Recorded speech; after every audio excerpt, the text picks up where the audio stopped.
Sisters and brothers, 6 years ago, Obama was elected on the hope that he would represent the millions, not the millionaires.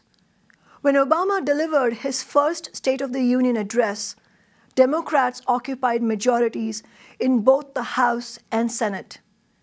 Today, after massive disappointment and disillusionment for the American people, he faces Republican majorities in both branches of Congress. 6 years later, will millions of Americans finally get the president they voted for? Some of the proposals Obama made tonight point in the right direction: on taxing the rich, on providing free community college education, paid sick and maternity leave, and municipal broadband. But how does Obama plan to overcome the inevitable Republican obstruction?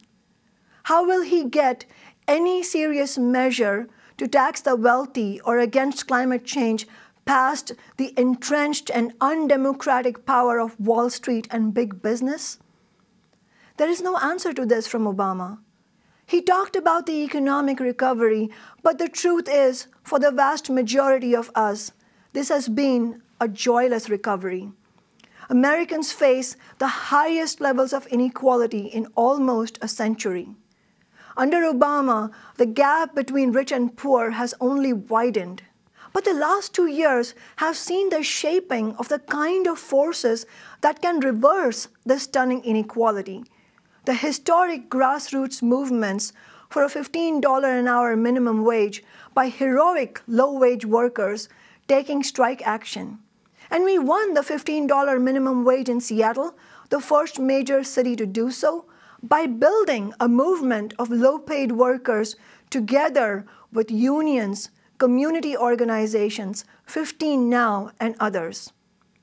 And critical for 15 in Seattle was the election of an independent working-class candidate who boldly championed it, which forced the political and business establishment to reluctantly make a concession on this issue.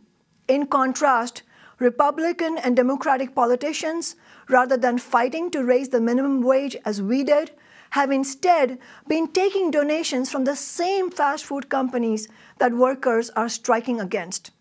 Obama is pushing international trade agreements, undermining environmental and labor standards that will further fuel inequality and environmental destruction. This year also saw a $15 ballot initiative passed by a huge margin in San Francisco, and statewide ballot initiatives to raise the minimum wage passed by supermajorities, including in Republican-dominated states. Our task is clear. We need to continue to build this movement and democratic organizations like 15 Now to make 2015 the year we win 15 across the nation. Obama spoke about helping the middle class. He spoke about housing issues. And yet, while cities like Seattle have to deal with astronomical rent increases and gentrification, we are simultaneously facing cuts to federal funding for low-income housing. And here in Seattle, I, along with public housing tenants and community activists, just led a successful battle to stop a 400% rent hike for low-income housing in Seattle. I hope this example of resistance and struggle can spread nationally where other cities are confronted with similar attacks. Socialist Alternative, tenants, and I are campaigning for emergency measures like rent control to address this spiraling crisis. But emergency measures will not be enough. The so-called free market has miserably failed to provide affordable housing. We need urgent public investment to build new affordable housing for working families. I am working on a plan for the Seattle city government to build thousands of high-quality publicly owned houses to rent at below-market rates. But to win any of this, tenants and homeowners need to build their own housing justice movement, acting locally but connecting nationally. Obama's pledge to say no to Keystone XL and to cap methane emissions are necessary first steps. But let's be clear, he has utterly failed to take on the power of the 90 companies who are responsible for almost 2/3 of the climate emissions in history. Instead, he brags about being the fracking president. As Naomi Klein said, this is about capitalism versus the climate. We need to act here and now. But we can only deal with climate change if we break the power of the giant oil and car companies who are determined to extract every drop of oil from the ground. Addressing climate change means organizing society around the interest of the 99% rather than around profits and fiercely competing nation-states. We need a democratic socialist society based on international cooperation. Real progress is only won by millions stepping into action. And we saw that with a tremendous People's Climate March, which had 500,000 people rallying in New York City. We need to take this forward and demand concrete action. In Seattle, we are pushing forward to ban oil and coal trains from passing through the city. Last year saw the beginning of the most important movement against racial injustice in decades. Every 28 hours, a Black person is killed by police or vigilantes in this country. We live in the age of mass Black incarceration, the age of unindicted, unprosecuted, widespread police brutality against Black people. This is the age of economic racism, where the average income of a Black person is 1/3 less than a white person. And after hundreds of thousands of Black workers and youth campaigned to elect Obama, he has provided no vision to address racism in our society.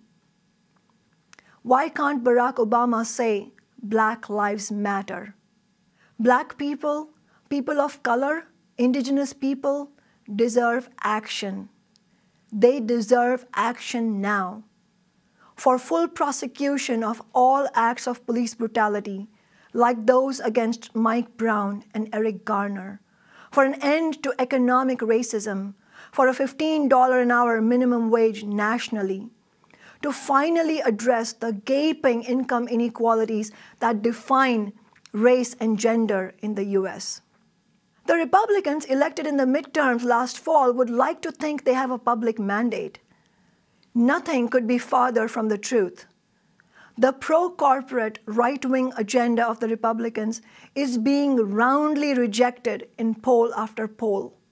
This was also evident with the many progressive voter initiatives that passed in the same election that gave Republicans their majority. The only reason Republicans won is that working people, youth, and people of color are deeply disappointed after years of the Democrats doing the bidding of corporations.